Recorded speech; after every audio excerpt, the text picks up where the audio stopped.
Hello and welcome to the Super Show podcast. Today I am your host, Alex Jones, and I am joined by the absolute legends that are Jamie and Chris. Hello, fellas. How the hell are you doing? I'm doing great. How are you? I'm very, very good. Chris, you are repping Twitch there. Hot Panic. You like to stream under that, don't you? Mate, I haven't streamed in like fucking what, it's been like 3-4 months now.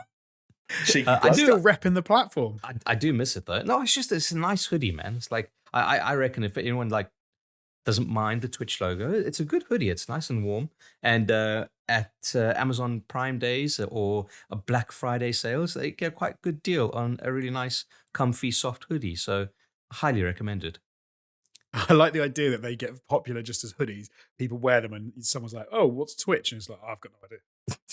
Yeah. I just like the hoodie.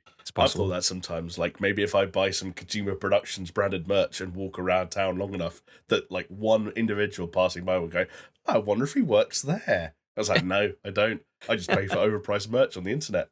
Yeah. That would be a pretty sick. The logo is pretty sick for Kojima Productions. I think. Yeah. Is it though? Like Kojima Productions socks. Yeah. Courtesy of Chris, weirdly enough. Yeah, I think the Kojima logo is decent enough, but like only if you know Kojima and like I like how interesting is that logo to someone who's like, what is that? You know what I mean? No, but as like a brand, as a logo on a hoodie, I think it's one that you'd like. It would look interesting. Yeah, you wouldn't have to necessarily know what it.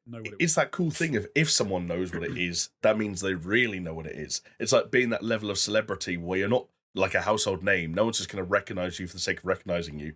But then they're like, oh, you're that, like, it's like if you were really famous because you did a porn scene where like you took 5 black cocks up your ass and then you get recognized on the street. You immediately know like this person admires and appreciates my work and has seen my work. They don't just like see me in Hello magazine and remember my face. This has gone weird.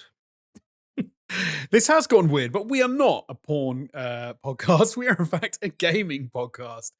We are the Super Show Pod. In case you didn't know, we are on YouTube, Twitter at Super Show Pod, but we are also available across podcasting platforms. I'm talking Spotify, iTunes, Google Podcasts, Stitcher, all those other wonderful, wonderful platforms that I can never remember the names of.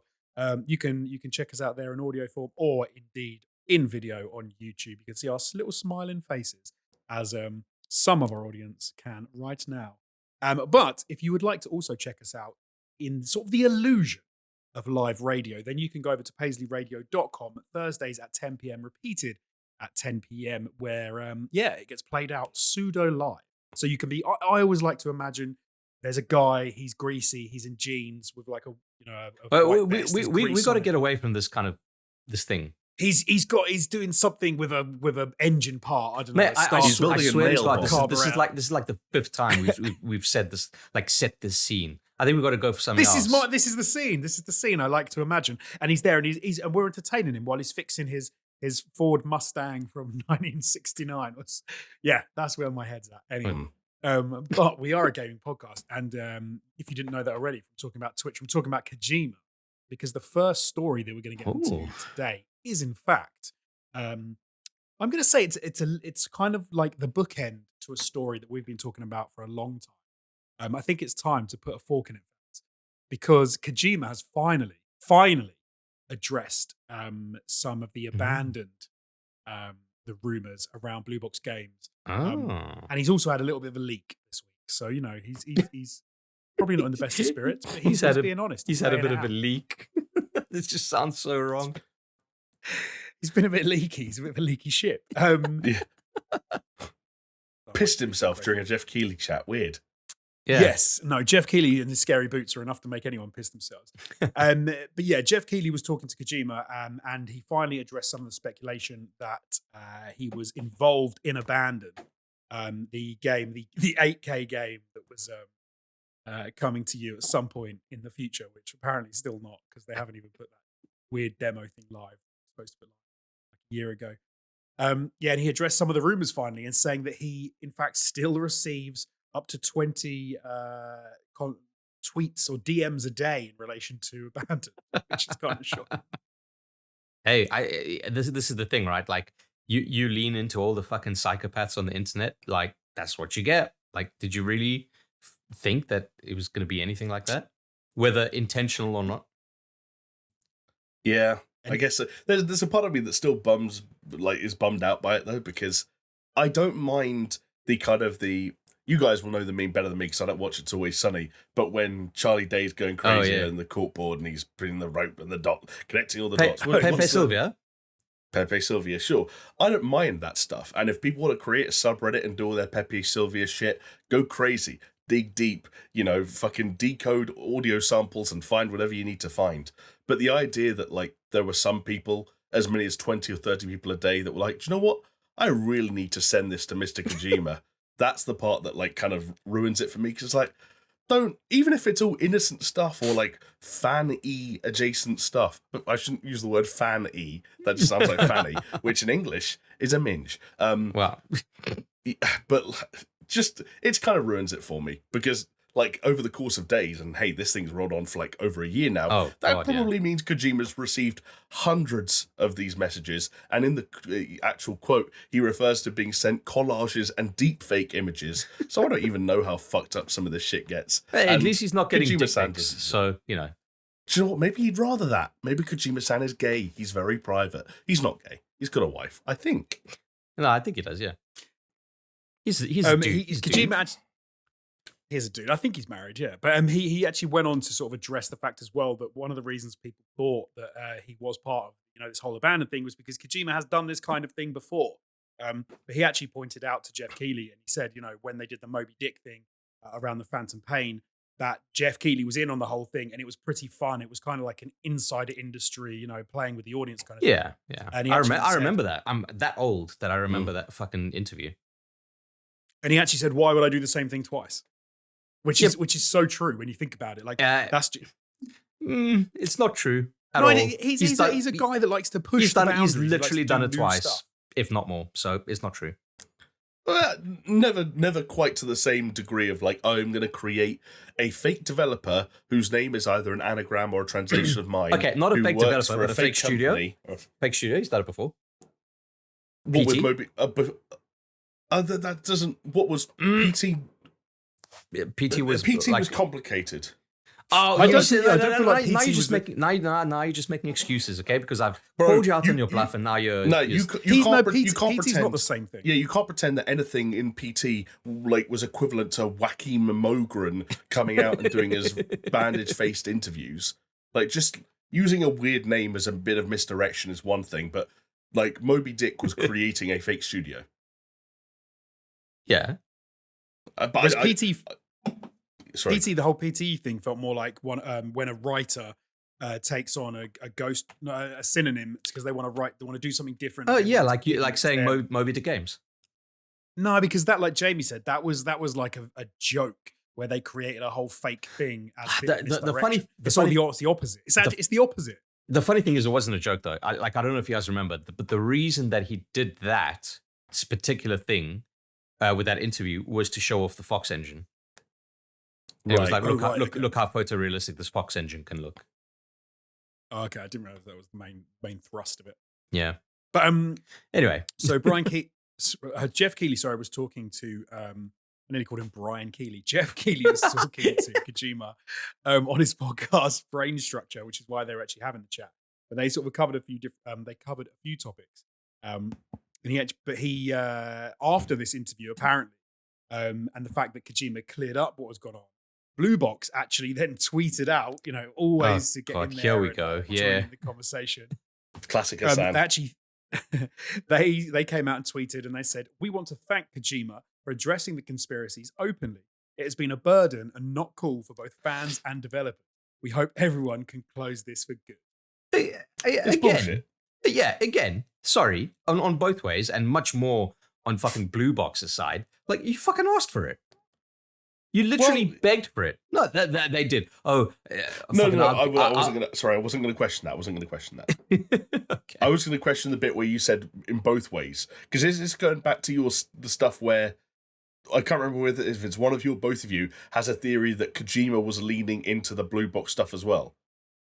Yeah, that was definitely. Chris said the whole time that it was. I don't think maliciously. Like, obviously, he's kind of like, oh, this is a thing. I can have fun with it, and that's what he did. Like, I don't think so. and especially in hindsight, you can understand that. But fucking hell, from Blue Box Games' point of view, fucking hell. Yeah, I mean, they went hard in rinsing, whether it was Konami, Kojima, Silent Hill, and everything in between, rinsing all of it for every drop of attention and clout they could possibly get. And it blew up in their face, and now they, carry away, continuing to not make a video game, and I don't blame them.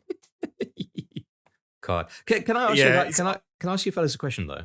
Okay, of course, because this all came out on Kojima's podcast. I can answer you already. I can answer you already. It's not Kojima. Yeah, it's not Kojima. No, I see that now. I see that now. Or is it? No, I was going to ask you, have any of you actually listened to any of this fucking brain structure? Because I'll be honest, I was hyped when they were like, oh yeah, like Kojima's starting a podcast. And then I listened to the trailer of that podcast that they released in fucking 50 different languages. And I think, Jamie, I think you and I had a discussion after like listening to that trailer before it launched. We're like, yeah, that sounds fucking weird. I'm not listening to any of that shit. The trailer put me off. The way they handled the translation and the people they chose to provide the voices for certain functions of the podcast, including Kojima himself. I was like, this doesn't feel listenable, at least as it was presented in that trailer. Admittedly, I haven't gone back since they've started putting out episodes, and if this one with Keeley has Jeff, speaking for himself, then maybe that means it's only half as bad as it was. Well, yeah, because they brave for us to slam another podcast and say about how professional it sounds. You know what we don't have, Jonesy, is you speaking in Japanese, but then us still having your Japanese audio, but then layering an English audio over your Japanese audio. Because of course you have to, because you have to be like, this is Kojima speaking. You got to know that Kojima's speaking. But Kojima doesn't fucking speak any fucking English. He speaks Japanese. And yet you still need to hear it in a fucking language of your choice. So therefore you've got this bilingual, binaural fucking bullshit going on and trying to understand all of his fucking brain structured talk. It's madness. Plus, Jonesy, our podcast sounds like what it sounds like, but I'd like to think that if our podcast was bankrolled by Spotify, it would sound just a little bit different. Yeah, that's true. Do you know what? I would love to listen to a whole episode purely where Kojima is explaining his influences and the story of Metal Gear in its entirety, and just listen to the person who's translating try and get that out without just going, what the fuck am I talking about? Yeah, you can read his book. Just saying words by the end. That's large portions of that book you put out was like, here's all the things I love and why I love them, and the more of that you read, you're like, it makes sense that this man has made the things he's made. Bless him. Yeah, goodness. But Kojima also discussed a couple of other things on the podcast. Obviously, he wasn't just talking about Abandoned and Blue Box Games, because that would be kind of weird. He also discussed the fact that he has been offered a ridiculously high sums of money in the past to actually sell Kojima Productions, which isn't that surprising. But he said that he has turned down all the offers that he's had because he wants to remain independent and make what he wants. If I'm going to be honest, if I was in Kojima's shoes, I wouldn't do that. You'd sell. I'd take the money. Yeah. But then again, I feel like this is the whole fucking weird thing though, because at least at the start of it, it was like, oh, this is it's bankrolled by Sony, and now it turns out like no, it's not bankrolled by Sony, but partially, but not really. Like it's so fucking confusing. The deals have been done. Yeah, the deal's been done. The ink is dried, and now it's been filed away. Sure. Yeah, but and I wonder if the lines were blurred between the studio getting up and running and Death Stranding getting up and running, and if Sony were funding one, they were effectively funding the other almost. Maybe, I don't know. Yeah. I don't know. So I always think I understand why people want to stick to their sort of their creative vision and all that, and say I want to make what we want to make. But I think we talked about it last week with it's Sefton Hill and Jamie Walker left Rocksteady. We sort of said, that's surprising they're doing that. But actually, I think someone on our Discord, join for as little as $2 on our Patreon, made the point that actually the reason they might have left is because they didn't want to just keep making DC games. They wanted to actually do something different, but they couldn't because they weren't deciding what games they were making. I think that was studio. Classy Kit Kat. You said that, right? I think it was indeed, yeah. Yeah. But then to me, that kind of makes sense. But then if I'm someone like Kojima, then I'm kind of like, well, hold on. If I do take the money, if I sell out to someone else, I make spend a few years making some games for them, make a shit ton of money. You can then just move on, create a new studio, and they've just bankrolled you for like even further into the future. No, but I don't think surely the offer would be to keep him, but just own the studio, right? That's what I'd imagine. there's going to be a time limit on it, isn't there? Well, yeah, So, yeah. I mean, yeah, like a Yeah, he like can't just leave. like He an- can't. We just sell the studio and immediately quit. yeah. It's like you're not going to buy a studio called Kojima Productions and be like, yeah, see ya, Kojima, get the fuck out There's of got here. to be a time limit on it. Pack of things, you know. 3-5 years. I can think of one billionaire entrepreneur who might do something as dumb as that. I feel a little bit sorry for him. Kojima Who? or Kojima Elon or- Musk. or Elon. Musk. Elon. Oh, There's something to I be said. don't. Like I do. There's something to be said for like being very, very smart. But Yeah, the problem with very, very smart people is they think they're very, very smart in all areas, and then then suddenly it takes something pretty big to make them realize they're not. And suddenly he's like, "I didn't think any of this would happen," and you're like, "Well, yeah. You said it, Straight so you got to up. live with it. Again, Yeah, I don't know. going Yeah. back to the blue box thing, like he asked for it, and you got it. yeah." It's like, isn't it like that ancient Chinese proverb where it's like, may all your wishes be fulfilled or some shit like that. In saying that, like, anything you ask for can be a double-edged sword. Right, the monkey Oh, ball thing. right. Yeah, What's that? exactly. Yeah. Yeah, it's just incredible to me that the simulation that we're living in has gone to this branch of the simulation. It's just interesting. Yeah, someone has let their kid come to work on, and they're just letting them fuck with the Bring simulation. your kid to work day. Oh, is this The Sims? Oh, let's do this. Let's do that. It's like, fucking hell. So someone's installed mods, and now And everything's breaking. the programmer mum is like away getting lunch, and she hasn't realized that the kid is just there going mental on the simulation. She's Yeah, gonna come back and go, "No, what have you done? Elon Musk bought Twitter. Russia's invaded Ukraine. What the fuck?" Like, Everyone's everything's gone going mental. and joining a service called Mastodon, and they don't even know how it works. What do you There's mean?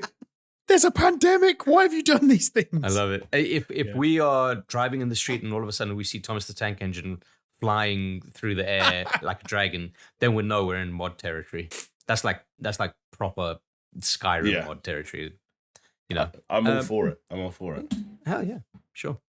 Oh, That would be funny. the last thing I was going to say about Kojima, by the way, to kind of throw us back into that territory, is I feel like the other reason Kojima might be cautious around acquisition and being owned and having a parent company and so on and so forth is just because that's like the situation with him and Konami has to be one of, if not the most high-profile divorce between a creative and a parent company, like maybe ever in the history of video games, and it resulted in an arguably, and someone would say not even arguably, unfinished video game, and also him being stripped of the franchises that he may still have felt he had, things left to say. And like, he probably wanted to do Metal Gear. He definitely wanted to do Silent Hills. He had lots of things lined up, and he probably still feels pretty sore about how that all went down and doesn't want to give anyone else the keys, Yeah. To be fair, let me just say that part of it is my own fear is that I know that if I was in that situation, I'd love to have a shadowy backer that I could point to if anything went wrong. It's their fault.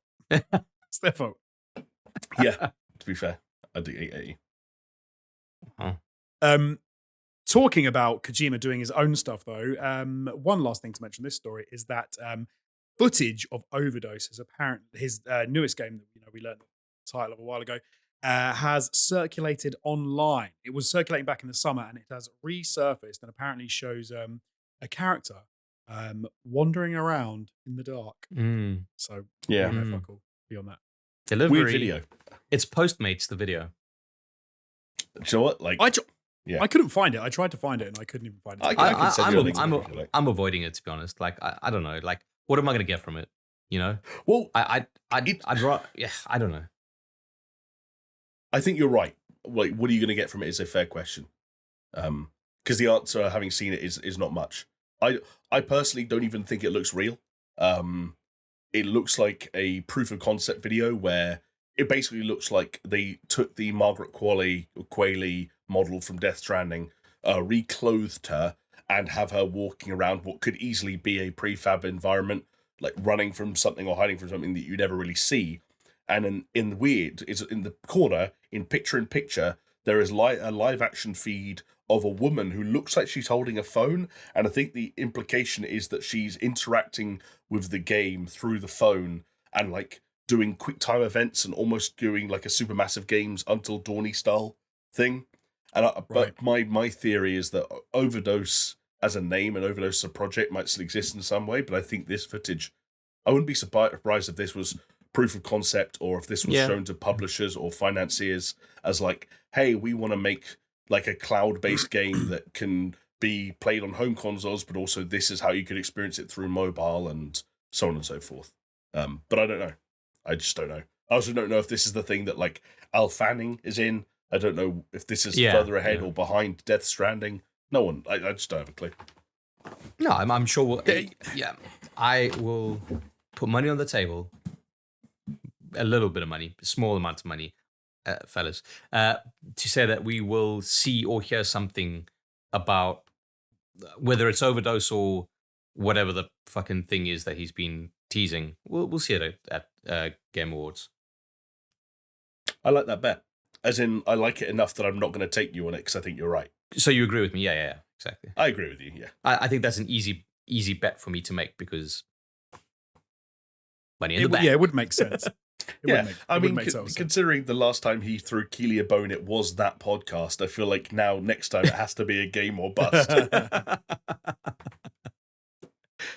It's funny that you mentioned about, you don't want to watch the footage and like, because I think it is funny that just think about when GTA 6, like the really early sort of footage about that came out and everyone started going like, oh, this doesn't look very good. And it's like, people shouldn't be allowed to see that stuff sometimes. Yeah, it's like, obviously it doesn't look good. But no, like, I think it can be any level of production. Like, you have no idea what you're actually seeing. And to try and say, well, I don't like the look of this game, it's like, come on. But man, also, what are you doing? Let me give you this hypothetical. Let's say we saw Death Stranding gameplay before we got caught up in the hype of all those cinematic trailers. Yeah. Right? I don't think... How complete would the gameplay we saw be? Well, I mean, let's say not 100% complete, but I don't know. Like, let's say, I don't know. Let's say between alpha and beta. I think that's fair to say. I don't know. I feel that's a weird one because I feel like if you saw some of that gameplay, I think you could have easily been like, holy shit, this looks amazing. Because you wouldn't know like the walking simulation stuff. There was quite a few very, very sort of pretty vistas and things with what's his name's character like walking through the environment. If you didn't know that you were going R2L2 as you were trying to walk along, like it might not mean if you knew that, if someone was like, oh, you have to push a button to walk to make your leg, it's like Quap, whatever that game's called. It's like you had to push a button to move each leg. Then I imagine people would go, oh my, this looks awful. Did you play Death Stranding, Josie? Sorry? Did you play Death Stranding? Yes. Why do you think it looked good? You got halfway through. Why were you pushing L2 and R2 intermittently to walk? You just pushed the analog stick forward. No, was it when you balance? When you balance, you could just hold L2 and R2 to balance as much as you like. Yeah. But imagine early footage where it was L2, saying R2. You know when the early footage got halfway. He's like, I'm exhausted. It's like Quap. No, but when there's some of those parts of that game, it does feel a bit like you'll fall in one way and then you fall in the other way, and it's going like push R2, push L2, push R2, push L2. That's fair. And I can imagine if you took that as a section where you're going like a particularly rocky little hill, and people saw the R2 L2 thing, and they knew that it was like people like, oh, you have to control the walking. I could imagine people would be like, oh, it's like fucking Quap. You've got to make him move his leg. Come on, man. You're telling me people wouldn't have said that on Twitter? Like, they would. Yeah, it would depend. It would depend. I guess the point I'm making here is that, like, I think you're being too kind. The stuff that kind of intrigues people about Kojima's games, for the most part, I would imagine, is yes, sometimes the gameplay is there, like fully. In the case of, like, let's say, the refined stealth in Metal Gear Solid 5 as an example, maybe less so in Death Stranding, depending on your outlook and how much you kind of vibe with that game. But I think the thing that gets people with Kojima games is kind of like the story, the kind of like the zaniness, the mystery of it, especially when it came to those like initial trailers for Death Stranding, and everyone was like, what the fuck is this? And that kind of helped to build up the hype that then eventually, when it's like you give all that sugar and you drop the sour, it's like, yeah, it's you're walking on like a desolate landscape, and there's little pockets of action. I think that softens the blow. And I think for something like this is the way I see it. This is why I say, like, what am I going to get from this? And it'd be like, for me to be invested in a Kojima game, it's not, the gameplay isn't the first port of call that needs to grab me, if that makes sense. I know it doesn't sound flattering, but I hope you kind of get my sentiments at the very least. No, I get what you mean. You can go to games for different things, and you can get different things from them. It doesn't always have to be. Yeah, that's why I was perfectly happy watching the fucking 10-hour video of the cutscenes on YouTube. Right, yeah. And like Kojima is a dude who's quite meticulous in the way he promotes games as well. Like he cuts all his own trailers. He probably puts a certain amount of thought or consideration into when things are released. So I can totally see not wanting to jump the gun and have like a preconceived idea or notion about something that could be very different down the line and much cooler down the line in theory. Yes, no, 100%. I think it's one of those, because you can also put your perception can influence with then what you think about the thing in the future. And even if something doesn't go a certain way, or they change loads of stuff, your perception could make you have a worse time when you finally come to play it, which is so weird, but it definitely happens. Like perception can massively alter how you experience something when it finally comes out. But one thing you can do to change your perception and experience of this podcast, guys? Tell us, Alex Jones. You can join our Patreon by going over to patreon.com / SuperShow. And rather than just have this as an audio or a video experience, you can join up for as little as $2, and you can join our Discord, and you can chat to us often in real time, especially if you tag at one of us in the chat. We'll respond to you very quickly and say, what? So, yeah. What are you talking about? Excuse me while I scroll back like 50 messages to see what the fuck's going on. Yeah.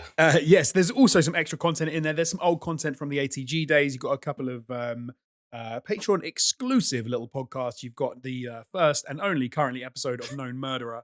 And lots of other good things on there as well. The first and only gameplay of The Quarry.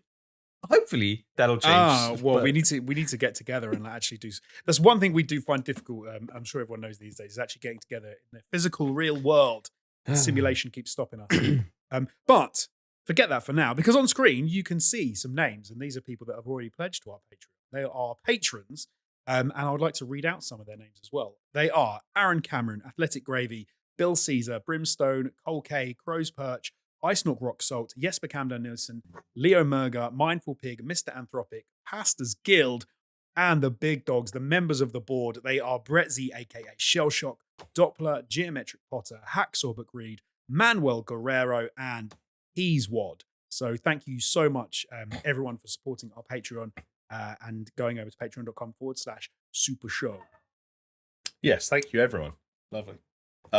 I've actually got I haven't even run it past you two yet. I was going to do it offline, but I can do it on live on the podcast. I've got a bit of an idea for the Discord this week, if it's okay with you both. Maybe not immediately, like maybe on the weekend. So I guess the weekend of like the 13th for anyone listening to this out of order, the 12th, 13th. How do you guys feel about a God of War Ragnarok channel? And like we might have to like moderate it quite carefully for spoilers and stuff like that. I just feel like that's going to be one of those games that I want to talk about quite a lot. Yeah. We did it for Cyberpunk, right? So I think that's fair. That's Elden fair Ring game as well. Yeah, that's fair play. Yeah, no, totally makes sense. I might I think Jonesy and I are going to be a little bit desolate in terms of that. But I was thinking to myself, like, I think even though it's going to be like a place for people who are like super keen, I think we have to enforce a like spoiler tags at all times ruling, at least for the first, like, I don't know what the statute of limitations is on that, but the other thing is you can't have someone accidentally drop into a channel called like Ragnarok Chat and the first message they see is like balls out. Like, you just got to be careful of that. So have to be heavily moderated. But still. But I like that. I think that's good. I think it's nice. Cool. No, okay. Agreed. Okay. I'll be staying well clear of that until. Well, that's the other option. Is just don't got visit. my teeth into it. Yeah, exactly. I'm going to be mental and say that I think, because my plan at the moment, I haven't finished it yet, but my plan is still to finish Gotham Knights before I jump into Ragnarok. How far do you reckon you are, Jonesy? Because like last I week don't you said know. you were like halfway, right? I think I'm probably like 3/4, I guess. No, maybe 2/3 of the way through now. I've got a bit more to see, Jonesy's saying this. I can't wait until Wednesday when I turn on my PlayStation. Jonesy's already playing Ragnarok. He can't help himself. Yeah, exactly. I know. Yeah. It's going to be He's staring at damn him. time. He is the physical embodiment of the distracted boyfriend meme, right? Ooh. Yeah, no, I know. I do it so many times. I can't help myself. I'm surprised. Maybe. Jonesy, I'm surprised you're not wearing a neck brace. How much you kind of fucking swing your neck at each new game. But I'll be there day one, fellas. I was actually thinking that, like, I don't know why I'm waiting to just pre-order it. Like, it's a known quantity to me. Mm-hmm. I got the money in my PlayStation wallet waiting. I was just buy it and just do it. No brainer. Yeah. I was tempted to go down to Game the morning of and see if, so I went when Fallout 4 came out. I did the midnight release for Fallout 4. Went down to my local Game and they had loads of the Pit Boys that were sold out online. Yeah. But they actually had them in store because a load of people hadn't paid for them. Because Game, obviously, when they do not a weird thing, but they seems a little weird these days, where they don't actually charge you for the item until it's available. So if you say that you want the collector's edition, and then day of they try and charge you, and then they're not available, then they sell that on. So there is a chance that you rock up. So would you do that? Would you buy the special edition, like the Thor's hammer? I was tempted, and then I was kind of like, that's so dumb. I'm gonna buy it. It's gonna be like 270 quid or whatever it is, 280 quid, and I'm gonna be like, oh, what the fuck am I gonna do with this now? So, well, exactly right. Like, and it's probably a shitty plastic hammer too. Mate, this is the thing. Like, it's all right. But... I was thinking about like Elden Ring special edition and like Melania's helmet and all that shit. And I'm like, yeah, it's cool, and I fucking love that game. But what am I going to do? I don't. Where am I going to display it? Why would I display it? Like, it's just going to be sat in a box collecting dust. Yes, if I had a room with like shelving in it and all sorts that I could put game stuff up, and I could have like a mini little man cave, I would do that sort of stuff. But I don't. He says as he's talking from his man cave. This is my office, and this is the extent of the space I have, purely for the podcast. But no, I know my wife after about a week would go, "What's all this tat?" I'd be like, "Oh, it's from God of War." Yeah, and she'd be like, "Can you throw it away, please?" I know it's the only story I've got, so I offer it up every time. But I still remember moving house and having to throw my 7-inch Aiden Pierce statuette right in the bin because I was like, I just don't need this. I'm not taking this to the next place. Sorry, Aiden Pierce, and your iconic hat. And you like look at the thing, and it's horrible because you can remember buying it, and you remember getting it, you remember being excited, and you look at it and think, even if you don't throw it away, do you know what you do? You just put it right back into a drawer, and it just never comes out again for like 20 years. Yeah. Oh, fellas, do you remember ATG? We got sent some cool things on All Time Gaming, and I remember one of the coolest things we got sent was like Scorpion's mask from Mortal Kombat 11. And like that was really cool. But then again, it's just like it's a big hunk of plastic. And when we were leaving the office, we're like, okay, well, who's gonna take Scorpion's mask? And everyone was like, nah, just leave it here, I guess. Yeah, it's tough. Because it's like, what am I gonna fucking do with it? I think cool stuff like that, it needs to either be small and valuable in its own right to make me want to buy it. Yeah, or it has to have a secondary function. Yep, a perfect example. We got sent some stuff. I presume we got sent it. I don't remember buying it, or I collected it somewhere from Doom Eternal, or to promote Doom Eternal. It was a cacodemon, smaller than the size of the palm of your hand, but it's a bottle opener. And it was like cool. the perfect thing, and I kept that on my desk for a whole year because it's like I can open bottles now, and it's also just a cacodemon, and it was magnetic, and we had those IMAX screens that had weird magnetic strips, and it was probably really fucking bad for the monitor to like put. Because I think who cares? Yeah, fucking hell. But yeah, like I agree with you. Like if there's another function or something I mean, even if there's another, function, I love a mug. I love a mug. Mug's I know cool, it wouldn't fit. It wouldn't fit like obviously every game, but for example, let's say that they had a Firewatch 2 came out. Imagine getting like a camping mug with like a Ranger Tower, whatever, written on the side. that would be a cool ass bit of merch that I would use like all the time.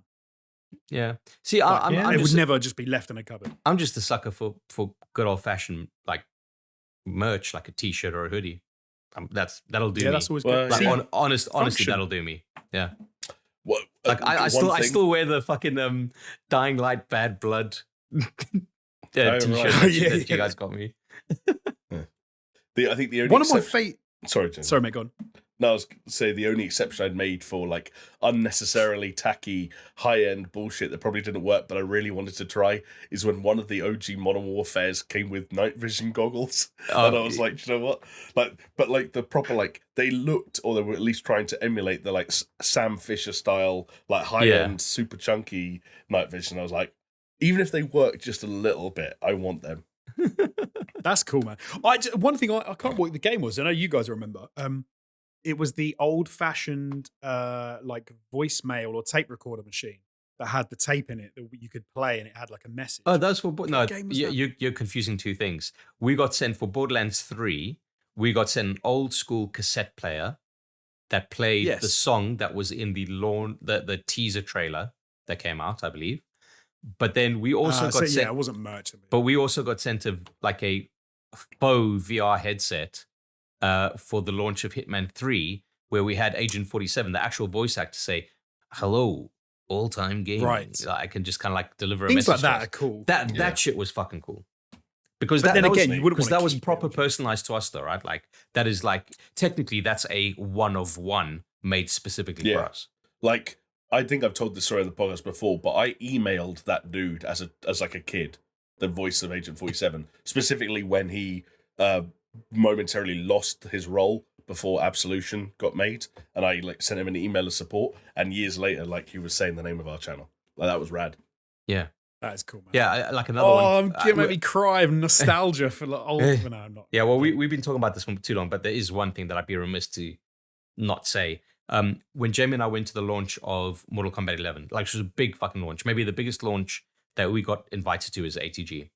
And it was at like this big club in Camden, and went to go film stuff and etc. And when we went in, they kind of gave you this little coin, like a token, and it was literally just the Mortal Kombat 11 logo on it. And I remember saying to Jamie, I wonder if you remember this, Jamie, but I remember saying like, this is so weird because this means so much to me. Like, not that I'm the biggest Mortal Kombat fan. I used to be, like back in the day with Mortal Kombat 1, 2, and 3. But it was very much a case of like, I said to Jamie, like, you know, growing up, like, this is all I would have wanted, like, for myself to like grow up and, Right. and be into. And I'm like, and now it's here. And we're doing it. And it's like, and I've still got that coin. That's not going anywhere. That's like, Nice. I've got one of those coins. They're cool. yeah, they're quality, man. So shit like Yeah, that but means a lot more to me. Yours doesn't have any sentimental value. Stop trying to hog Chris's story. Yeah, I think you guys got me one while you Yeah, were we there. did. So Yeah, I right. wasn't there. Yeah, I think we you just did. got me one of the. Yeah. We nicked you one, which is a story in itself. But yeah, like that means a whole lot more to me than like a really cool, big, life-size bust of like Sure. Scorpion's mask. Do you know what I mean? Like, Yeah, I that's- agreed. If you want to hear more stories like this, why not head over to our Patreon and join our Discord? No, so let's move on. So, I think we're going to have a very quick catch up this week because I think I'm the only one who's got anything to mention, and I'm going to be very quick because it's not very good. Do you know what? It does fit with what we've just been talking about though, because I have a lot of nostalgia for Blockbuster Video. I absolutely love the Blockbuster, and I know Jamie has specifically as well because he used to work there. I don't know what one it was, but he used to work at Blockbuster Video. And when I found out there's a new TV series coming to Netflix about Blockbuster, and actually the last Blockbuster, I was excited for it. I've watched the first 3 episodes. I think it's got 10 episodes in the first series. It's not fun. Yeah. wow, It's like, shocker. I love that kind of, I don't know, what's the word, like schlocky American humor as well, where it's just like, I like it. What, sitcom? Super Show. No, but there's Super a Show? type of like, Super Show.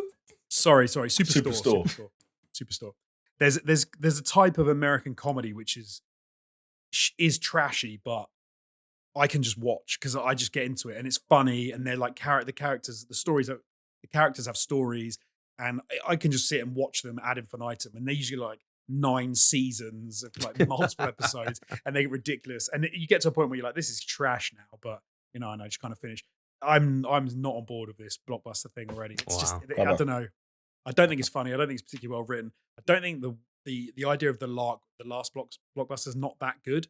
I was hoping it would be more like a 90s blockbuster store. 22% on Rotten Tomatoes, Jonesy. Oh yeah, 5 out of 10 on IMDb. Yikes! Shame. I'm gonna stick with it though. I like that guy in it, Randall Park. I've just Randall looked up Park, his yeah. name is Like he's one of those guys who now when I see his face, I'm like, oh, I like him. It's always I like like him too, and it's always like, oh, that guy. Yeah, oh, that guy, I like him. Kim Jong Un, I like him. Jesus. I like. He played him in the interview. Did he? I wasn't being racially. Oh, in the he's interview, Kim okay. Jong Un in the interview. I wasn't being racially he is, yeah. sensitive. No, Wow, Jesus I thought that Christ. he was being for a minute. You thought I was just saw an Asian American actor and made a North Korean. You guys. Yes, that's what we think of you. We've met you. Oh, come on. That is not the level anymore. Maybe a few years ago, but that is not the level anymore. I've learned, I've grown, I've passed lots of HR training sessions. Yes, no, we're only joking. We didn't really think it of you. Is it the actress from Brooklyn Nine-Nine, Melissa Fumera, is it as well? Yeah, I like yeah. her, Brooklyn Nine-Nine. But no, it's just it's not. That's I don't fine. know. Like there's some minor humor to be had, but most of it is not. From what Yeah. I've seen so far, it's not. Well, That's I a mean, shame. three episodes in, you'd know. You'd have hoped for a laugh. Like you've watched. Yeah, but you've some things watched. can pull themselves straight. Yeah, but Jonesy, you've watched 30% of that show, Yeah, this is true. so This you is know. very true. I'd say what's annoying as well is it's off the back of the last sort of comedy thing I watched series wise was the Rob McElhenney Oh, Mythic shit, Quest. Mythic yeah. Quest. Yeah, I yeah. love Mythic Quest. Mythic Quest That's is quality, such a man. good show. Yeah. Like It is that is top tier, and yeah, unfortunately, Blockbuster is not. But anyway, let's move on because we don't need to talk about something that's rubbish. Well, yeah. Jamie, did you have anything to catch up on? No, honestly, guys, I'm grateful to even be sitting here opposite you now. Not in like a sort of life or death kind of sense, but just in a physically sitting here kind of sense. Because, I've had an eventful couple of days. Do you know what? Genuinely, this is going to sound like a conspiracy theory because it is, and it's like weird to use the word conspiracy anyway because I'm talking about God. But it felt like God was conspiring against me to do everything in his power to stop me playing God of War Ragnarok. He was like, "Oh, Jamie's lived such a normal, uneventful life for almost years now. This video game's coming out. Let's fuck everything up." So I got ill. For the second time in 3 years. Never had COVID, but now the second time since COVID started that I've been ill. So I was like, God, if this had happened and one not COVID, week, not COVID, which is not talking COVID about. again. But Yeah. it was just even the proximity to think that if the timing of my illness had been bumped forward 1 week, that it would have overlapped with Ragnarok. Just the mere thought of that genuinely made me curse God's name. And then do you want to know another? And then the next twist in the tale is I wake up yesterday morning, so Saturday morning, and I have that moment where I'm like, there's a bit of clarity that's returning. You get sometimes after a cold or a flu, and I'm like, this is maybe the best I've felt since I don't know when. Like I'm feeling positive. I'm feeling great. Yeah. Check my phone. I've got an email. The email's from Amazon. Open the email, and they've made a delivery. Great. I was expecting something. The only problem is that there's a picture attached, and the picture shows a parcel leaning politely against my front door in broad daylight, and my front door backs out onto a thing called the street that people walk on. And so I'm sitting there thinking, every minute that passes, the chances of that parcel being there when I get to my front door go down by 2%, starting from 90. And so I'm not even dressed at this point. Throw on some clothes, open my door. I'm running down the stairs. I'm at the top of the stairs, and I look down. And I'm like, oh, there's a parcel at the bottom of the stairs. And it's like, is that my parcel? Who brought it in? Why is it so big? It's bigger than I thought it was going to be. It shouldn't be that big.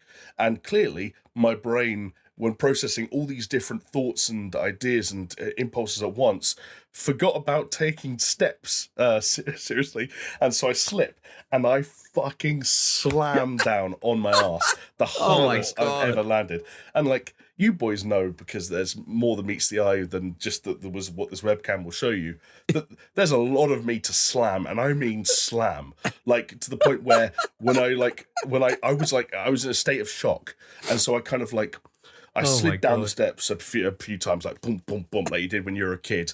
I got up and I kind of scurried to the kitchen, and I couldn't quite sit, and I was like, I was in real, and I was genuinely, we were talking about Adriana Chetri before we started recording. I was genuinely in like, have I done damage to my back territory? Like I was like not good. How high up the stairs were you when you fell? Like high up? Like of an average staircase, I was 2 or 3 steps in.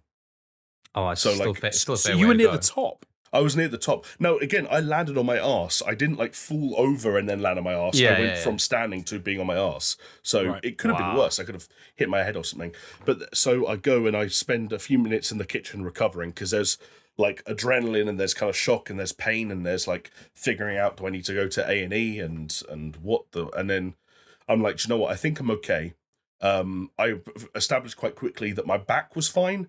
I could bend over and stand up fine. I could walk fine, and that nothing fundamental felt wrong. So I was quite comfortable in calling it like, hey, I probably bruised my tailbone or something weird like that. And so I think, okay, see, here's God just trying to fuck me one last time.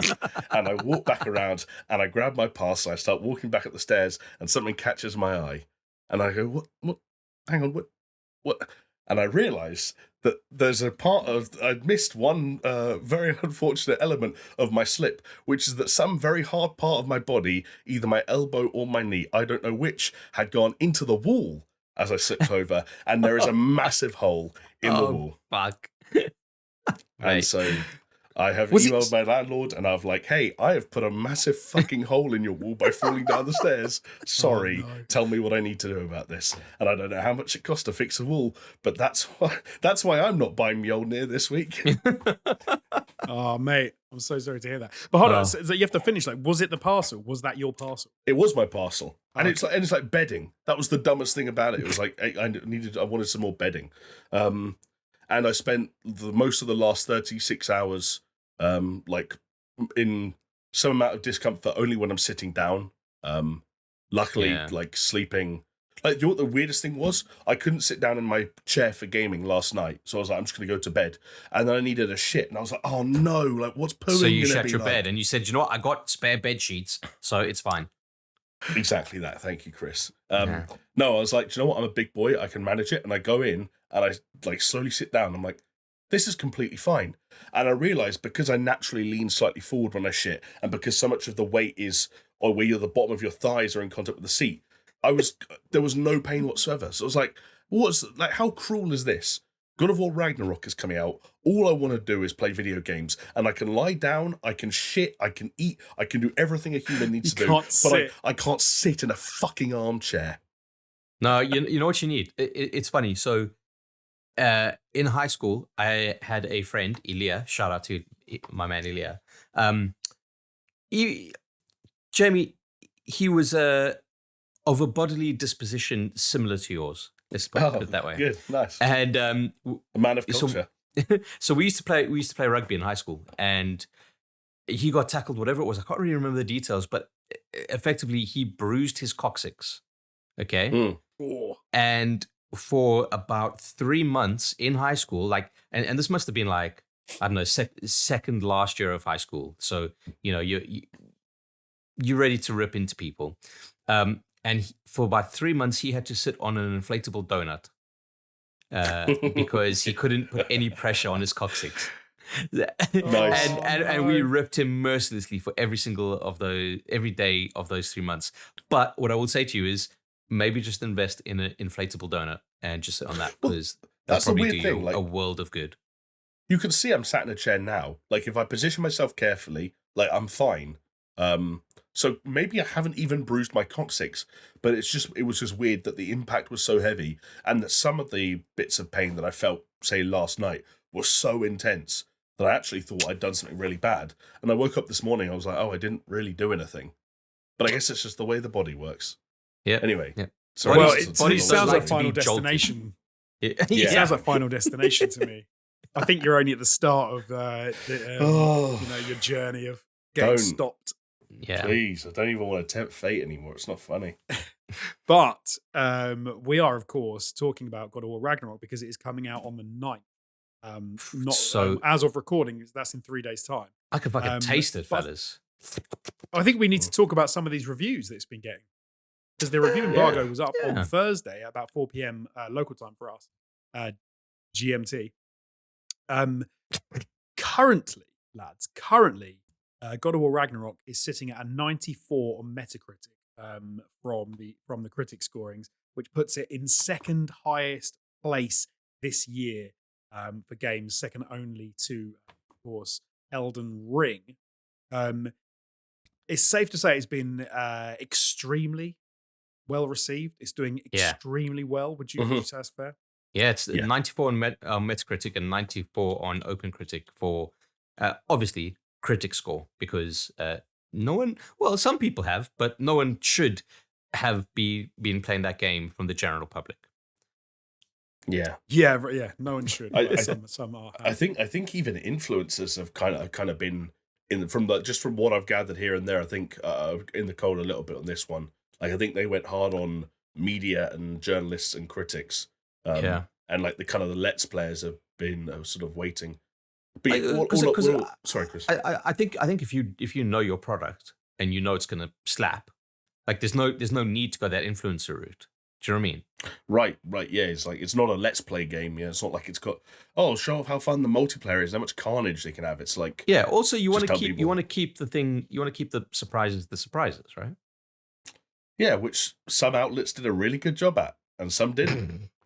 I think I've got a shout out to. I don't know if you guys actually watched it in the end in its entirety, but SkillUp's review I thought was the way he handled the fact, not giving away spoilers and trying to be very careful to not talk about things. And I think he even said at the beginning of the review, like he wanted to make sure everyone had the experience that he had going in without sort of having anything. Yeah, well, I really appreciate that. You know what? He's fucking lucky, okay? Because when the previews came out, I was like, okay, I'll read a preview. First fucking preview I read, in the first fucking paragraph, there was something that I read that I did not want to read.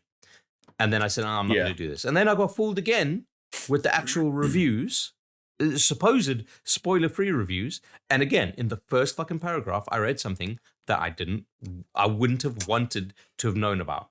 And since then, I said, you know what, fuck all of this media. I'm not going to look at any reviews. Because again, like I think I said this last week, I don't need to watch reviews to know what I'm expecting from this game. I'm more than happy to go read reviews after I play the game to kind of see where I align and where I disagree with people, etc. And that's all 100% fine. But I think that the way that the media has fucking handled this is absolutely fucking atrocious. Honestly. Like, in the first fucking paragraph, fellas, in a spoiler-free review. And it's like... I don't know what... Yeah. Yeah, I don't know. The difficult thing is I don't know what you're referring to, and I don't want to know what you're referring to. Well, exactly, I don't want to tell anyone. It's not... Yeah, exactly. But I don't think atrocious is fair. Like, I think that there... I think the thing that I'm struggling to come to terms with is that Sony were very open about the fact that there was a preview embargo from whatever it was a week and a bit ago, that where the first 5 hours of that game were made fair game for everyone. Like Sony, who have had a very structured embargoes when it comes to the game itself, thought everything in that first 5 hours were fair game. There are things that we now know that in the case of both you and I, Chris, I don't know how you feel, Jonesy, like were included in those first 5 hours that I didn't want to know. Like, even just hearing about them happening meant, well, that's something I now know happens 5 hours in, as opposed to 25 hours in, and that's information I didn't want, and so on and so forth. I had that through a tweet, for example. But I don't think atrocious is fair when these things do kind of end up being minefields. And also, I'm not trying to give them too much of the benefit of the doubt yet, but we don't know how big a deal it is. We think everything's the biggest deal because of how it feels to know nothing. But like, I remember I watched the MinMax podcast, and Jacob Geller was who was on there, and he'd finished the game, and he said he made an observation, not even talking about spoilers, just summarizing his thoughts on the game. Said one of the things about this game that surprised him was so much happens in the story that he found himself forgetting things that had happened, and every now and then would have like, oh yeah, that happens, and oh yeah, that happens moments, and he meant that in a positive way. Yeah, But there was a kind of part of me that realized like, oh yeah, every single thing that I read where I go, oh no, I don't want to read that, could be like, there could be one every half an hour for 50 hours for all it could be I like know. a footnote, but still, I think like I still think it's very, very poor form, regardless of how big or non-big you feel it is, because Sure, there are story beats regardless of what they are. And in the instance of one thing that I Could you was say the reading outlet? I Could you? Okay, I don't know if I should or if I remember even, to be honest. fair enough. But like one of the things is like no, it's not that it happened in the first 5 hours. It's happened in the first hour, and I'm like, well, and I know it's like, oh yeah, but come on, Chris, like shit that happens in the first hour, like what difference does it make? But That makes every difference, though. Yeah, Like, can do. A do. surprise is a surprise, right? Like, yeah, exactly. I think it can imagine do. if Like, imagine if Last of Us Part 2, they were like, first hour's fair game. yeah, exactly, exactly right. Yeah. It's funny you mentioned that. Do you know what I did as a bit of like an experiment? I went back and watched the IGN review for The Last of Us Part 2.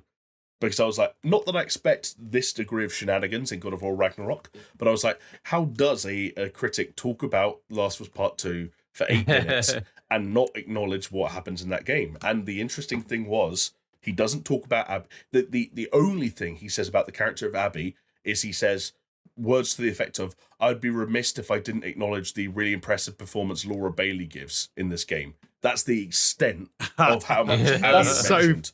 And also, that's super interesting. The other thing that IGN did in their video review is when there were sequences in the game where the trailer showed one character model and the final cutscenes had another, they used the versions from the trailer, not the cutscene. So IGN, in the case of The Last of Us Part 2, upheld Naughty Dog's faux marketing to prevent spoilers. So it was this very interesting thing of like, like I don't expect that. But I can tell you that's just fucking out the window these days, boys. Well, yeah, it's funny because like I've managed to steer clear of like any spoilers for God of War Ragnarok, really, like completely, I think. But for example, like I think if someone could have said that it was fair game in God of War 2018 to say Kratos is chilling with his kid and then Baldur, one of the gods, sets upon him and they have this epic fight. But actually, and I'm pretty sure they did at the time, like in reviews and stuff. Yeah. I mean, that's still like something like that. Or maybe was there a leak or something or gameplay? I don't remember, but like even stuff like that, like you don't need to mention the story beats. You can allude to things and you can show footage of things without giving away nearly anything. Like I don't mind if they show some stuff that could be spoilers. Yeah, if you like knew like the story. you could have Kratos fighting Baldur and say, oh, this was a really epic fight, right? But it's the context of, let's say, if you didn't know who Baldur was, or maybe you just kept on alluding to him as the stranger, even better. You know, you could say like, oh, there's this epic fight with the stranger, and not mention where it comes in the story or what it means, etc. Like, there's you know, everything's on a fucking spectrum these days, from sexuality to story spoilers, right? Like, it's a spectrum, and I get that, but I think the fucking whatever you call that, the little meter is maybe going a little bit too weird in terms of the spoiler spectrum for me. I'm very unimpressed, to be honest. Right. No, fair enough. It'll be interesting next week to see where we're all at and see how we feel, if we still feel the same way or whether we feel like actually they haven't. You know, it's not as bad as we thought. I'm kind of interested to see what the players think. I'm pretty convinced it's going to be the same, like no different. But I will do find some of the stuff that I have heard in reviews for this. I found interesting because people have gone like, "Oh no, it's great. The game's fantastic. What an amazing game of the year." Da da da da da. But then there's some weird little comments that I've heard that I do wonder how the audience will perceive. Which just things like, well, no, I don't even know if I want to say because if people out there are like steering clear and they're not trying to find out anything. And not that I know any spoilers give anything away, but there are certain little comments that I picked up on in some reviews that I'm like, that's interesting. I wonder how that feels in game. But I wonder if it actually. I think that's fair though, because if you think on like God of War 2018, I think it started off really strong, but I think as time has gone by, it's just kind of solidified its like moment in the sun, or however you want to say it, or like put it through or put across. But the fact of the matter is, like in God of War 2018, there was that middle section where Atreus kind of like finds out he's a god and then goes on like a little bit of a tantrum that just felt like supremely rushed. There were a few balancing issues with some of the difficulty spikes depending on what you tried to do, especially with those rifts. You know, it's like you wouldn't say necessarily that it was a perfect game. It did have some flaws. No, yeah, not at all.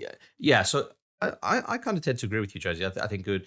I still think the overall reception will be positive and generous, but it would be interesting to kind of see where those cracks start to appear for certain people. Because I know there's and there are certain things that I kind of like. Oh, I hope they do something about that. But when often they're things that I think I'm the only person that felt about the game anyway. So I'm like, well, they're not gonna. That's not really going to be any different. It's just me who felt it in the first place. Then I think one of the things that I did see kind of addressed and did get mentioned a bit in some of the reviews is like, I kind of thought the first game was very pretty and the world was gorgeous, but kind of felt a little sparse in some places. It kind of felt a little empty and a little dead. But some of the stuff I've seen for this makes it look like that's not the case. It looks a little more lived in and a little bit more. Some of that stuff where it's like there's more of you as a team as well, knocking about, which looks wicked. Yeah. So I'm really excited to get into that and see how that feels, rather than just you, Atreus, and Mimir. It's like there's more people on your side of this, and there's more people backing you up. Okay. Yeah. Okay. No, you're right. Because like I'm looking forward to this experience. Because in 2018 it was like, oh, here's Brock and Sindri. They'd come in for a scene and then they'd leave, and it would just be there'll almost be like little footnotes to the story rather than like characters or chapters or whatever you know. Yeah. Yeah, and you sometimes be sort of going to areas to do things that you hadn't done to get more just to like get to the platinum on that game, and it'll be like, this game's kind of empty. There's not that many enemies. There's not that I'm walking through really lush places, but it's kind of not much going on. But hey, that's the problem when you keep replaying parts of a game again and again and again.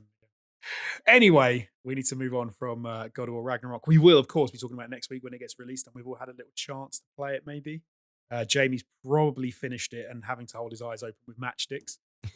So we'll see how Sunday. Like maybe the story, but probably not the plot. You know, I can't. Well, not the plot. That's it. That'd be insanity. With 2018, if you finish the story, you did it. With 2018, I got the plot by Sunday. This is quite a lot longer, though, right? The platinum for this, we've already said, is quite a lot longer. I feel like the estimates have kind of been drawn back a little bit based on like a lot of the people I've heard. I think it's in the 50 region, not for the plat, not the 70. Because we were saying 70, yeah. No, I think it's in the 50. Okay. Certainly, mate, I've heard estimates that if you just want to do the story, it's like 25. I have this feeling that by the time I manage to pick the game up, Jamie is like already finished the story. It's just not possible. Like, there's not enough hours in the day. Like, if I'm delayed getting it or whatever, and I haven't got it yet, and I'm like, I'm not going to get to play it to the weekend anyway. So then I'm like, I won't get it until Friday, and then Jamie's there like, oh my god, I just finished the story. So how long to beat? Do you have it at 22 hours for main story, 28 hours main and sides, and 25 hours all styles? They haven't had a thing for complete. Okay. Yeah, they haven't had a completionist, any completionist people going in there. The person from the I haven't taken up that much info this week, but the person I listened to that claims to have come the closest to platinuming was they said in the 45 to 50 region.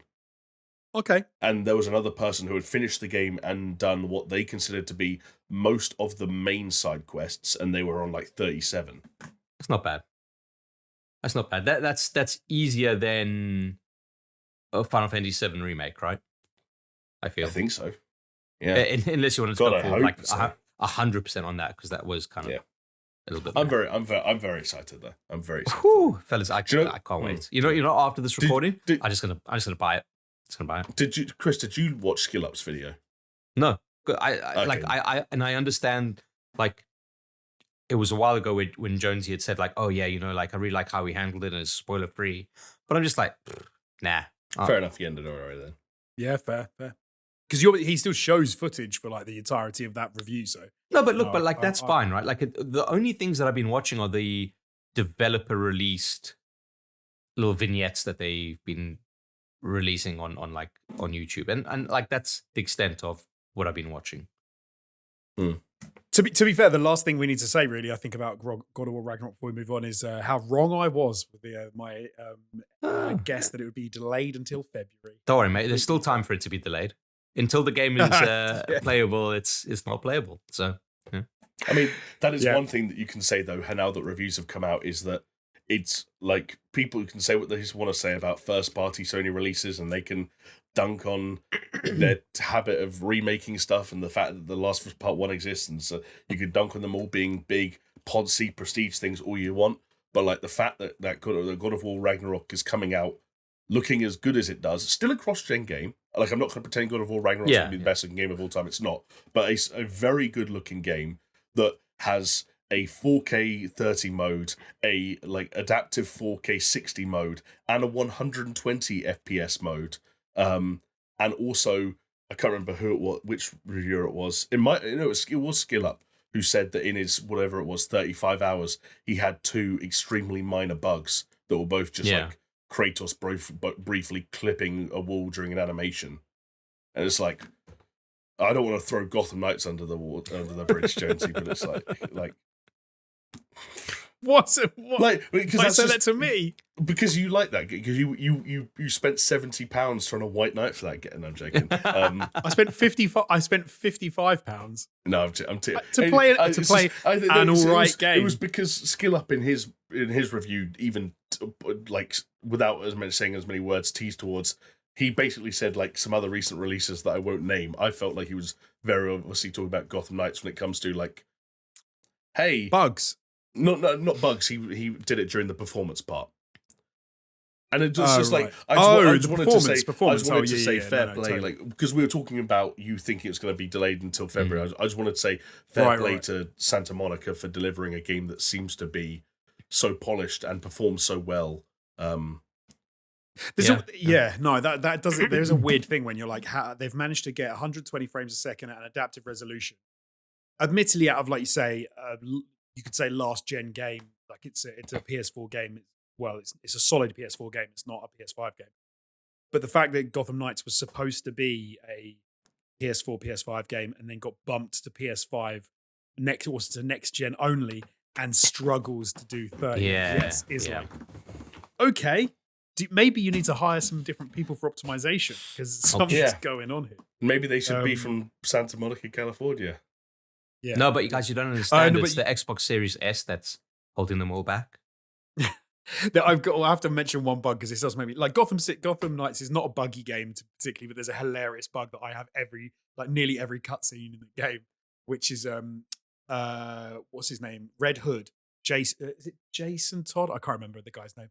But yeah, he has a hoodie on like loads of times in the Belfry, and his strings on his hoodie do this. And as he's walking around, they're just out, sticking out, like nipples. And every like time nipples. I see it, I laugh. Like literally that's sticking out from his hoodie. They're just in a straight line. As he turns around, they just like point like this. Mate, can I tell you? Why are they animate? Why are they? Was that an option? What in a cutscene? Why do you have the option for the strings to come straight? It's kind of weird, man. But I don't know if you noticed, but I've been getting rid of all of my cords on my hoodies. Why? Because they annoy the shit out of me, mate. Like I don't use them. I don't tie them or anything, and then they're just kind of like dangling. I put the ends in my mouth. I do that. But like, it's more annoying. My kids grab them. Yeah, my kids just do this all the time. Yeah. It's either that or if I'm leaning over the bathtub to like bathe my son, it goes in the water. I'm like, oh fuck. I'm with you. Oh, really? Get him off, Jonesy. Get him off. But look, we need to move on. So let's just say God of War Ragnarok is looking to be definitely worth its ticket price. Gotham Knights is more questionable whether or not it's worth its ticket price. Something which is definitely raising a few eyebrows for its ticket price is the PSVR 2, which is going to be launching in February 22nd of 2023 for the princely sum, boys, of £529.99, $549.99, or €599.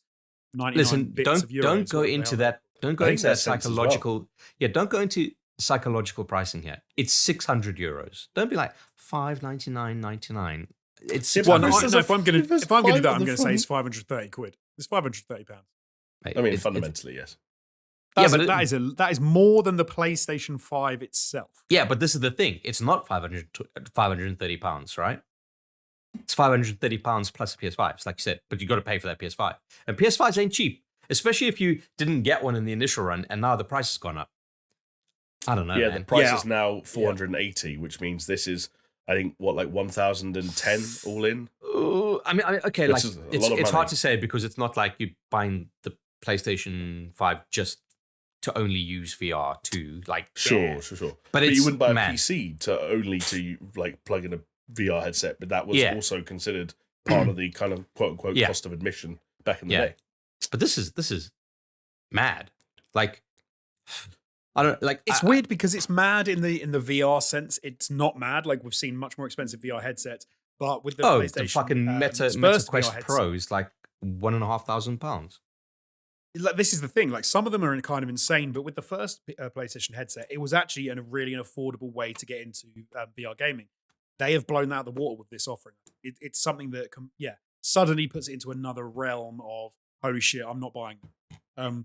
Or like, I'm not buying that for my kid. My kid wants it for Christmas. They can shut up. I'm not going anywhere near that. So let's just, in the box, you don't just get the headset. You also get the PSVR 2 Sense controllers and you get stereo headphones. Does nothing to alleviate feeling. Yeah, but it's worth noting that the PSVR didn't ship with the Move controllers or the PlayStation camera. Yeah. So it is nice that at least now that they are packaging all the kind of prerequisite parts to the full VR experience together. which, Imagine they again, didn't, they have Jamie. to. Well, if Imagine they didn't, didn't and you I had mean, it to would pay be- extra. that would be getting into daylight robbery territory. But like, yeah, I'm caught on this one because my first reaction was very much like, oh my god, that's expensive. Oh my god, that's more than the console. Oh my god, as someone who was on the fence, I am now very much off the fence in the direction of I am not buying this. And then the more I broke it down, it was like, okay, like those VR2 Sense controllers look pretty snazzy. Like that stereo headset on its own, like is worth a little bit of money. The VR headset is as we discussed, during the week, is a pretty snazzy headset. It's very it's got good competitive in the specs. VR Very market good at the moment. specs. Very Yeah. good specs, yeah. It's about as good as you could hope for a home console VR experience. That's just quite a lot of money. And I guess it's just one of those weird things. It's like, yeah, it's just But it's a lot of money. the other fucking elephant in the room is like the PSVR games that they're kind of touting out with the announcement of this. Like, I wouldn't say any of them kind of like make me think, oh my god, I need to pop on that fucking VR headset. Totally. Like, they revealed like the first 11 of them or something, right? And like half of them, it's that classic thing. And Josie, like this will be like something you're intimately familiar with, but half of them still just felt like glorified shooting galleries or like weird on rails experiences. It's like, how have Sony not written the check that gets Half-Life Alyx on this thing? Like, why are you not using this to have as many experiences as you can akin to the Horizon game you're building that are going to like try and push the boundaries for VR on a home console? Why are we getting games where I want to say, I might have to fact check this, but more than half of the games that are coming to PSVR day and date are already at the time of recording on the Quest or Quest 2. Yeah, and it's. I think the problem here as well is the thing that's got to worry you is if you were sort of saying, oh, hold on, there's this amazing headset coming out, which means that all these companies are suddenly going to go, hey, VR's the future, we're going to get into VR. It's just not the case. This isn't the headset to push the format, push the genre. So realistically, you need to look around at what's available on VR now and say that's the best I'm going to get, if that, because you're not even a top end headset. You're like the best you're going to get on console. So yeah, the idea that you're going to suddenly in a year's time there's going to be all these incredible VR games, I think it's really unlikely. Like it hasn't done enough in that. It's frustrating. It's frustrating. I'm going to say I will not be surprised at all if it actually was the fact that the scarcity of a lot of the components that you need these days for like electronics and things and inflation has done an absolute number on this, and has meant that they know they're going to have a limited amount. They've already talked about this being an initial release phase, February. I wouldn't be surprised at all if the point is, look, guys, there's no point in us selling this for 350 quid because we're not going to get anywhere near as many units as we thought we would get. Yeah. PlayStation 5, has still had problems with supply. So we might as well sell a fifth of the amount of units we thought we were going to sell and tag 200 quid more on because inflation has also fucked up. Like, yeah. I mean, you look at the best, most affordable VR headset at the moment, the Quest 2, and that's just gone up in price. Yeah. Granted, you could use it standalone, which is what it's got going for it over those. And as someone who's used a Quest 2, like that being completely wireless is like it is weirdly liberating compared to knowing you have a wire like trailing down your back. It's the future of VR. That is the future of VR, wireless. I mean, absolutely. I thought the Quest was really cool. Yeah, but this is just mental. This almost makes me think like it's DOA, to be honest. But it's hard, right? Because the other elephant in the room is with VR enthusiasts, they will buy it. If anything that has been seen by what Valve have been doing, what Facebook have been doing, there is a market for stupidly priced VR headsets. But that's what's weird about this, though. Do you think, even for VR enthusiasts, this is relatively middle of the road? Do you think that would get them to buy it? I don't know if it would. I think you guys are forgetting about the specs of this. The specs of this are actually like mightily impressive, even at this price point. Like, to be fair, it is like the resolution of those screens, the haptic feedback, the fucking I forget the name now. Foveated views, etc. Yeah, eye tracking stuff. Yeah, do you know what I mean? Like, it's got the tech, and it's like if you had to take the quality of this headset and put it against the quality of the Quest 2, you'd be like, yes, this is far and above the better headset. And it is. And if you compare the price of like how much is the Quest 2 now? Let's have a look quickly. I was just checking. It's Quest 400 quid. Okay. So for another... So this is the thing. It can't even be in the same...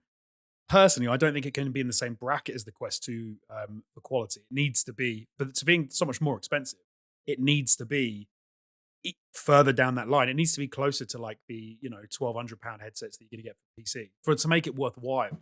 But I just don't think it's... So this is the hard thing. So specs-wise, it's it's better spec'd and better performance than what you get in the Quest 2.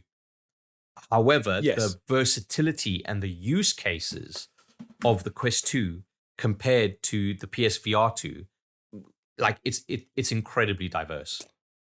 But that's what I'm kind of saying. Like, even the fact that you're talking about the Quest 2, it kind of suggests to me that it's in trouble. You need to be talking about the it is in trouble.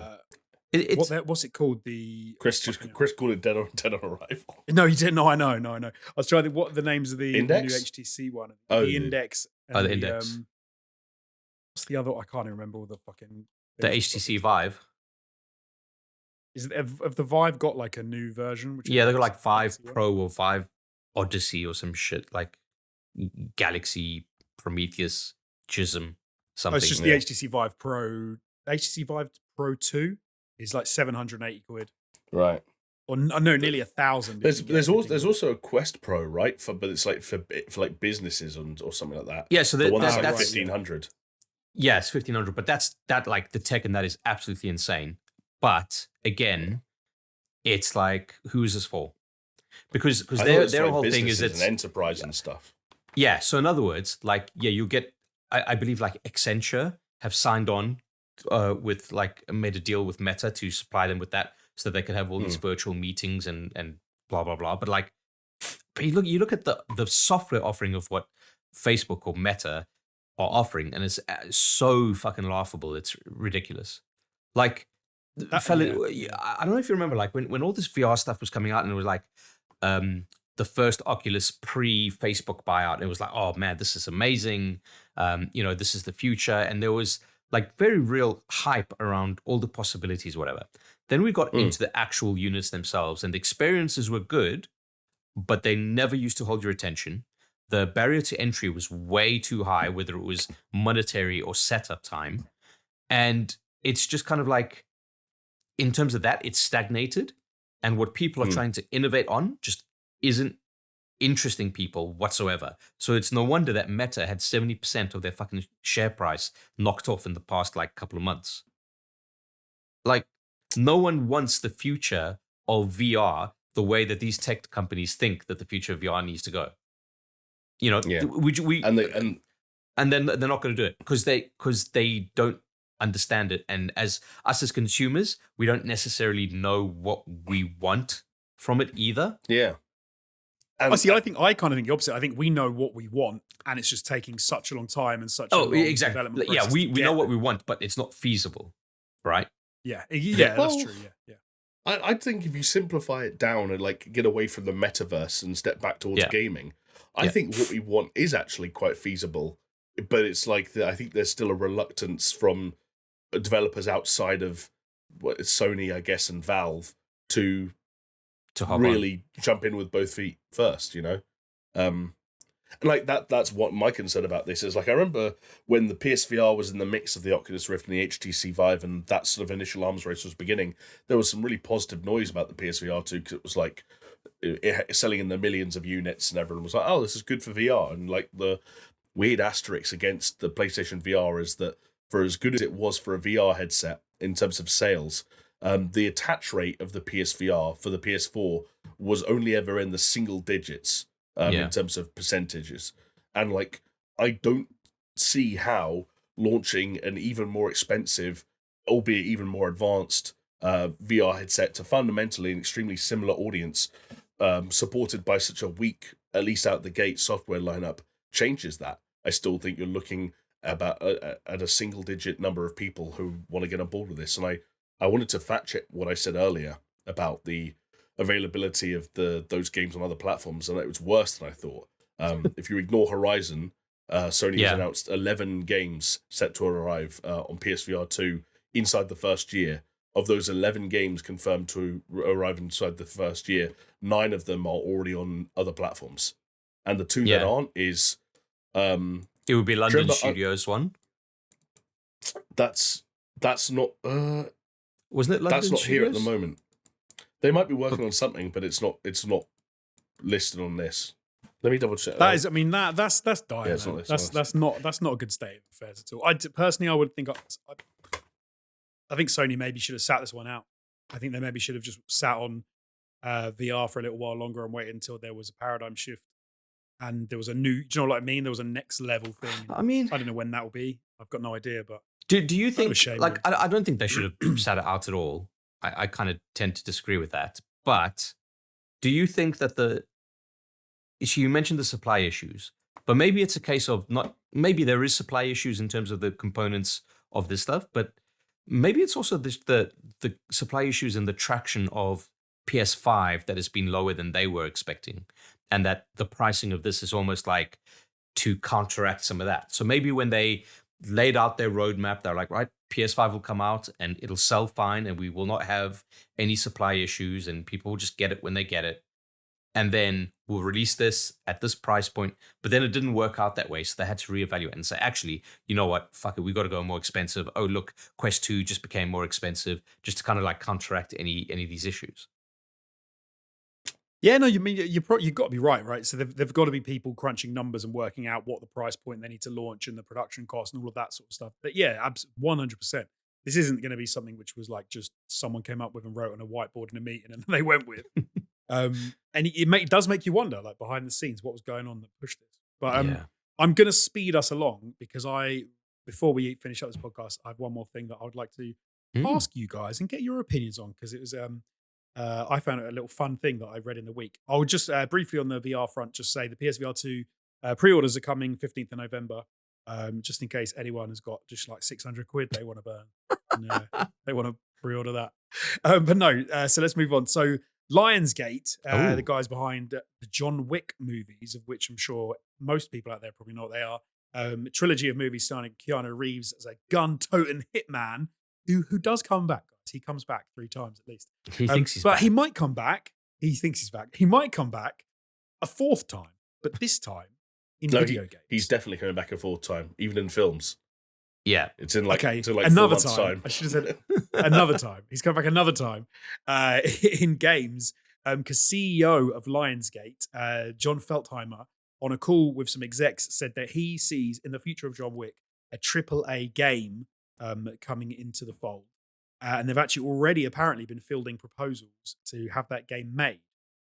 Let's put aside John Wick Hex, which was not AAA, that already Sure. exists. Yeah. And my question for both of you is, if you could get one developer or one studio to make this game the way that you would like to see it, who would you have? Oh, Shall I tell you my two that I thought of in the week?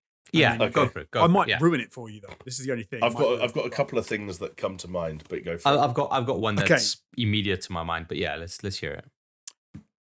I said, kind of obvious, my two, but I'm going to go Rockstar as one of them. Because, of course, they developed Max Payne 3. So they already have that Max Payne pedigree, that gun use, slow-mo, all of that sort of stuff. Part of Max Payne 3 is almost already like John Wick, so I totally get that. Yeah. And then on top of that, you've obviously got the fact of their pedigree of world building, of everything else involved in that. And John Wick, it kind of goes into this big open world, crazy shit that you sort of get in Grand Theft Auto 5 these days anyway. So I feel like kind of in their wheelhouse, they'll smash that out of the park. The other one I thought might be interesting would be Rocksteady. Because if you think about a lot of the Arkham games and what they've done in the past, I can imagine some of that combat, some of the way that you have that free flow combat system, if they can some of the transmog takedowns and stuff, into a gun Carter style thing. Gun Carter, now you've sold me. I mean, yeah, I could kind of see I just it. want an Equilibrium game now. That would be cool, right? Made by Rocksteady. So those were my two that came to my mind. What are you guys thinking? Not bad. Okay. Do you want to go, Jamie? I've got two. Sure. I think it's interesting hearing the gun Carter thing, because I can totally imagine that. Like, because it almost reminds me of, how in the Avengers game with Iron Man, and I'd imagine a little bit with Red Hood in Gotham Knights, some people are already experimenting with that. What would Arkham Combat feel like if someone was shooting people instead of punching people? I'd love to see that taken to the nth degree. The things that came to mind, one of the first things that came to mind is a bummer, because they don't exist to make it anymore, and that was Visceral, just because of the I don't know. I think if you kind of do you know what? I'm going to leave that one there and let people dwell on that. I had a similar I think I need more. Max. I think I need more explanation on that one, to be honest. Well, first of all, it's because I was thinking, okay, like cinematic third-person shooters that I like, and then I remembered the Army of Two series, and I was thinking about Visceral, and I was like, well, but then that kind of petered out. What else could you mix with it? And I was thinking, could you mix some of the Army of Two pedigree with the Dead Space pedigree? But then the Dead Space pedigree kind of lends itself towards slow-paced dismemberment and horror. And I was like, but basically, don't worry about it. The actual answers are, one of them was similar, I guess, in so much as I started with Max Payne, but rather than going back to Rockstar, I went back to Remedy. Yes, that was one of mine. Remedy. Yeah, I'm there with you. One. Like, yeah, I think so. Makes total sense. It's probably the one that makes the most sense. And do you want to know like the least safe answer that came to mind? Yeah. Like, if you wanted to make the most batshit crazy John Wick game you could possibly make, you give it to Platinum. Actually, yeah. But I think you're playing with fire at like the current level of Platinum. You give it to Bayonetta 3 Platinum. That it's weird though, because you kind of feel like, it's going to be a certain way, and I don't know if people will like it.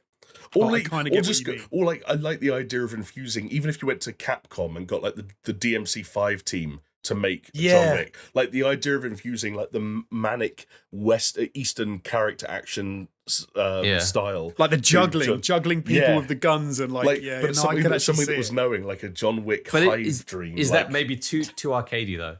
If you want to go down that route, if you want to go down that, so I've got a few. So my first thought was Remedy. But as we've been talking, I've and then I had another idea, and then I've added another two since talking. But if we're going on your slant there, Jamie, on what you're saying there, what about giving it to Suda, Grasshopper Manufacturer? Yeah, another great shout for no more heroes, but like a little bit better. then 3 at least. My alternate original one, other than Remedy, Respawn, Like a first-person John Wick game? potentially. Or- Gunplay. I don't know Yeah. how they do that well with the melee stuff, but like gunplay, they've got down, Sure. right? But then how about this? This is my left field one. So you took it kind of like to the kind of Eastern developers. Okay, I'm going to take it right back to the West. What about Insomniac Games? I mean, they can't really do anything badly, to be fair. Yeah, like they'd make a very good John Wick game. Like it would be extremely polished. It would be beautiful. It would play really fucking well. Like another one, like and they someone's already jumped the gun on this by saying by picking out another franchise that works just as well in the form of James Bond, Bio Interactive, just getting them to do their Hitman shtick with a bit more flair for violence. Like it can start the levels could start the same. A sophisticated, suave man in a suit walks into a building. They just play out slightly differently. If you don't if you don't go the AAA route, give it to Slow Clap, Sifu, because that was kind of like, bro, come on, that would be so good. Yeah. That's the problem I think with that is you're getting more towards like John Wick Hex, that sort of more. Like I said, if you take it away from AAA, but this is the thing, fellas, maybe the best fit for John Wick isn't indie, but it's not AAA either. You know, it is that kind of like, I mean, I know Slow Clap is like technically indie, but they do kind of feel like that little bit of a middle ground. Like maybe that's where it is. Like, bring back the B game. You do, there's almost a trouble with the AAA thing, in that you have to be seen to be telling a proper story and making a proper game, and sometimes it doesn't lend itself to that. Certain think about the fucking first John Wick film. Oh, my wife died. She left me a dog. They killed my dog. I'm gonna fuck them all up. It does feel much more indie, doesn't it, than a AAA? Yeah, it is. That is true. Yeah. I'm tempted with the whole like Hitman angle, or like the Hitman's a great like shot, actually. Which is like would make the most sense. But funny enough, I never thought of it that way. That is But then my issue with that is the slow pace of it, which is why I like the idea of someone like Rocksteady, because they have although they're not not talking shooting games as much. I like the idea of like combat, but at a distance, but it can still kind of be the same. But at a distance. Yeah, fair combat enough. At a distance. Last thing I'll say about that is I would play the shit out of any John Wick game, except for Hex, as it turns out. Yeah, no, hey, we'll have to keep posting and see what keep everyone posted and see what happens. See if they announce anything. See if they do accept any of those proposals. But unfortunately, fellas, that's the end of another Super Show podcast. Thank you so much for joining me this week. Thank you for hosting, Jonesy. Absolute legend. Not a problem. Thank you to the audience for joining us. Thank you to our Patreons and to everyone else. If you just watch this on YouTube, if you watch this on podcasting platforms, hey, why not drop a review? Why not put a comment down below? Why not tweet us? DM us? Do one of those cool things. Yeah, stay collected. We are, as I said earlier, on paisleyradio.com Thursdays at 10 p.m. repeated on Mondays at 10 p.m. But there's not much more for me to say, except thank you so much, everybody, for watching, for listening, however you've enjoyed this once again. And hopefully we will see you next week. See ya. Right. See ya. Happy Ragnarok week.